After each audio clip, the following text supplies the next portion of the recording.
Hey guys, Sam here and welcome back to Samcraft. Welcome to another video of me working in my workshop, and in today's video I'm going to finally be doing something about the hole for my door opening. I'm going to be installing a pre-hung exterior door.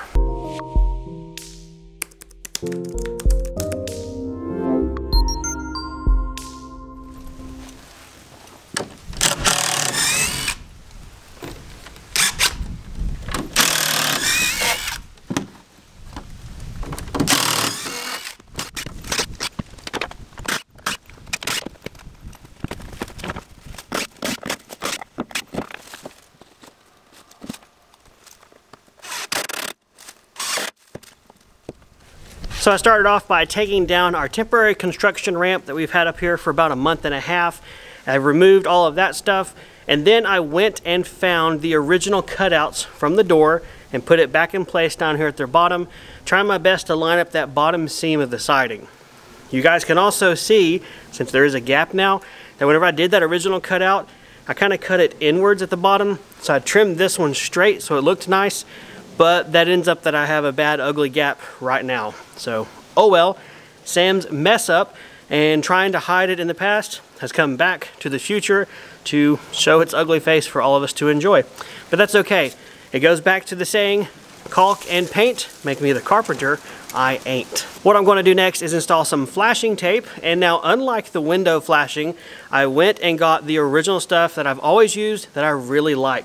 This is the, well, original tight seal flashing tape. It is a 4-inch wide tape, so it is a little bit narrower than what I use for the windows, but this stuff I've used a lot and it works very, very well.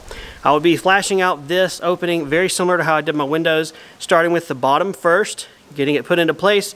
Then I'll do my right and left side. Then we will set the door into place and, well, and then we'll do things a little bit different from the window, and we'll actually go ahead and, was there a point in flashing the top? And then we'll deviate from the window installation by actually not putting any flashing tape at the top, because it honestly won't make a difference. I do not have any trim to add. I don't have a lip such as my windows had, and it's just a waste of tape. At least that's my opinion. Plus, it is so far up there close to the eave, and will also receive some clear Lexel sealant to keep water out, that I really don't think the flashing tape is worth anything at this point. That being said, it's my opinion. I'm not a professional. Let's go ahead and open this guy up and start flashing everybody. So I'm going to roll out my tape here, give myself about a 2-inch overlap on the right and left side. I'm going to go ahead and cut this.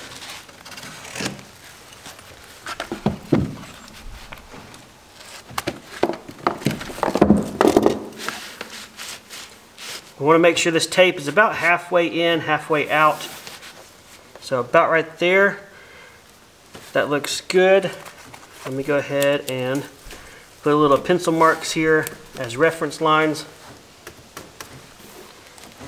May or may not really help me, but hey, it's not going to hurt. Looks nice.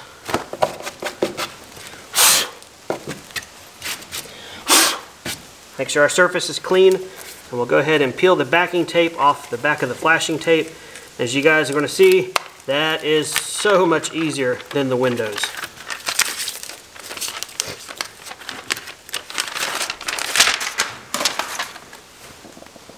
Alright, using my pencil line right there,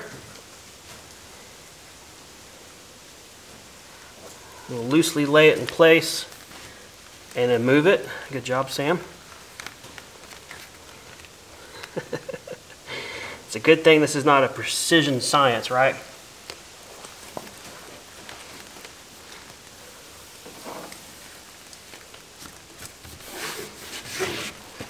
There we go. Just smash it into oblivion, into those wood fibers, curling up around the edges. And then over here in the corner, we just want to go from here straight out. This left side goes out, and this one goes down. Same thing over here. Make a straight cut out from the corner, pull it over to the outside edge, and pull this down around to the front.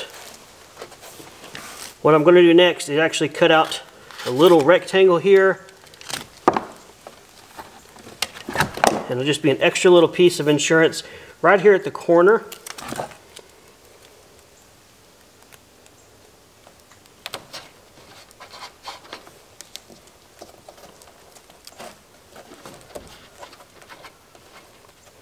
That just helps to make sure no water is going to hit here, come inside, and gives a nice clean finish on the outside.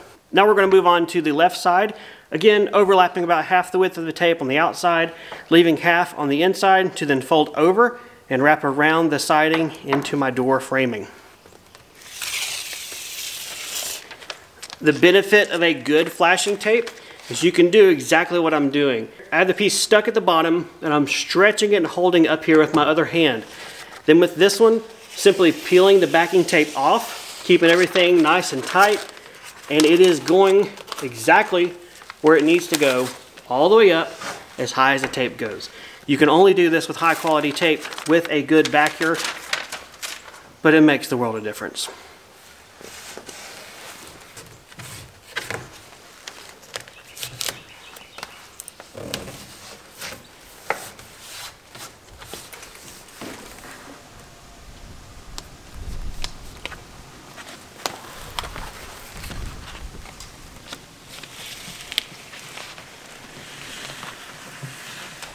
Down here at the bottom, I'm going to make my cut from the corner to the left. It's okay if it's a little bit higher than the floor. You just kind of push that, curl it over, and this piece gets pulled tight and back against our wall stud.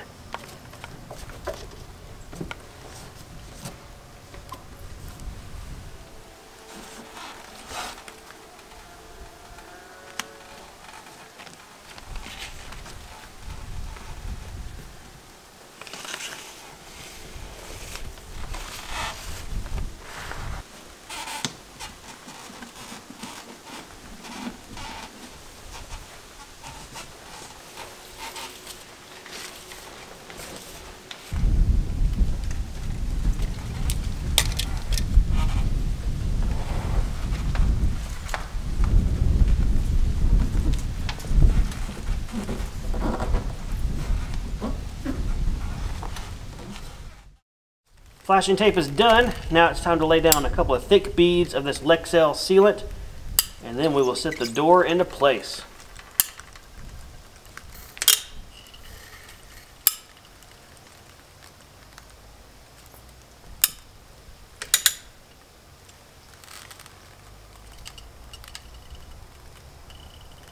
Alright guys, our rough door opening is ready, our flashing tape is done, our 3 parallel lines of sealant are down at the bottom. It is time to get the door, take off its packaging clips and items that need to be removed per the instructions. Then we're going to bring it over, set it into place. I will probably then pin it with 1 or 2 screws from the outside since I'm working by myself, so I can then open the door, go inside, and begin to shim it up without accidentally pushing it out onto the ground. That would not be good.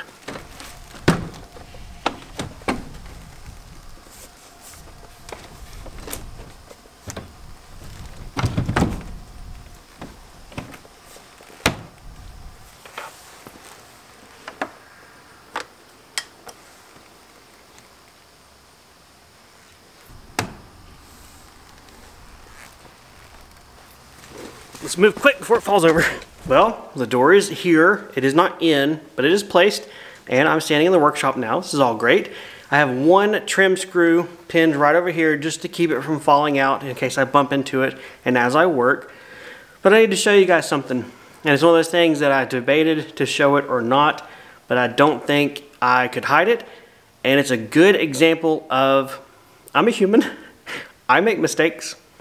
So take a look at this. As we pan up and you guys see the door and the casing and we get up here to the top, it looks as if the door is, oh, 1.5 inches too short.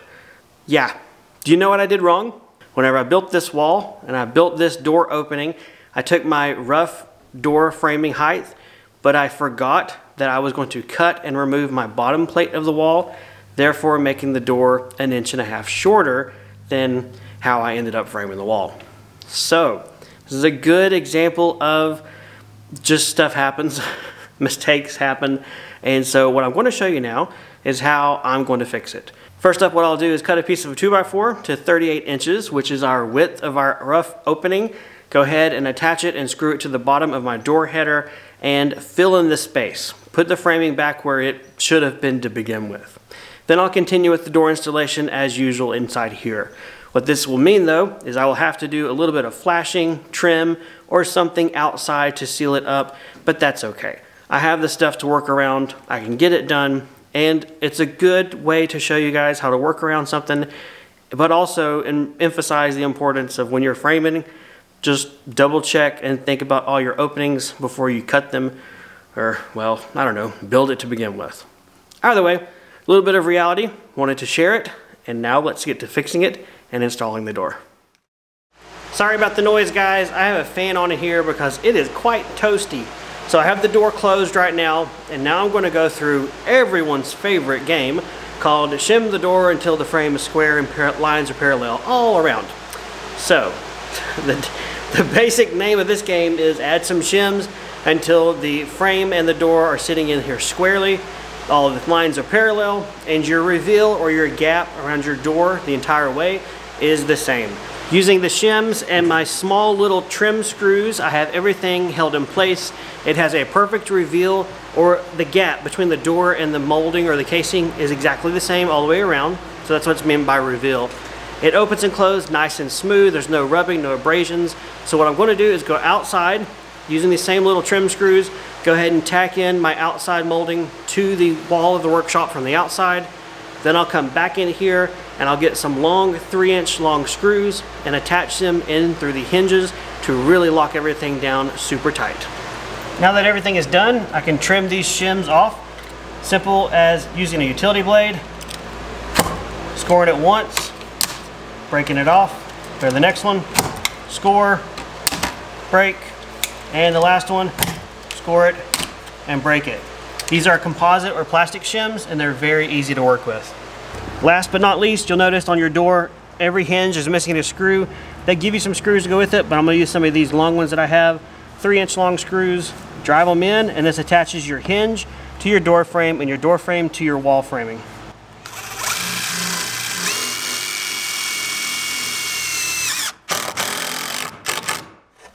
I just got back from the store because, as it would happen, I totally forgot that doors such as this kind of need a doorknob and lock set to finish them out and make a video. So I picked up a relatively affordable, I think it was like $34 lock set. I don't need anything majorly fancy or super secure because out here on our property, we don't generally have problems with people. And if they're here at this point, this far into our property, well, a lock is not going to stop them, or we'll just have other things to talk about. So I chose this lock set because it is the same name brand as what we have in our home, and it being a smart key security allows me to take my existing house key and make it work for this lock.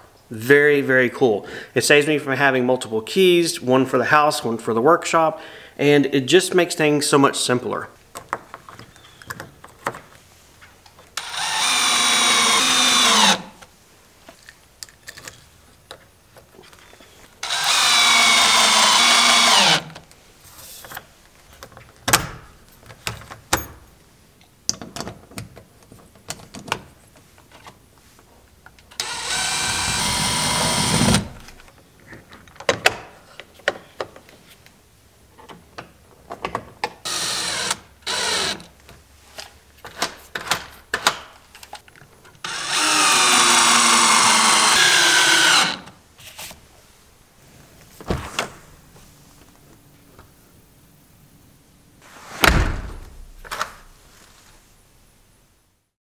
Okay, let's go ahead and rekey this to match the keys for our house.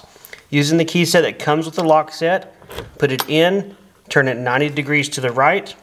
Using the rekey tool, you then push it into this little indent, pull out the original key, pull out this tool. Now you want to insert the key you want to make it match to, so this is the one to our house. Put it in, turn it 180 degrees to the left, like that, 90 degrees to the right, and pull it out, and that should be it. So let's test it out. Yep, unlocks it, locks it. Perfect. Repeating the process with the doorknob, put the key in that comes with the lock, turn it 90 degrees to the right, insert the rekey tool into the little spot, pull out the original key, pull out the tool, Put in the key you want it to now match for. Rotate 180 degrees to the left, 90 degrees to the right. Pull it out, and then test that it works. Awesome. Piece of cake. My last step with this door is to address and cover up my oops. So I'm going to get some flashing tape, flash out the top of the doorway. I'm going to then cut some PVC trim that I have, make it a nice little 45-degree chamfer reveal, put it up there, and attach it with the white trim screws.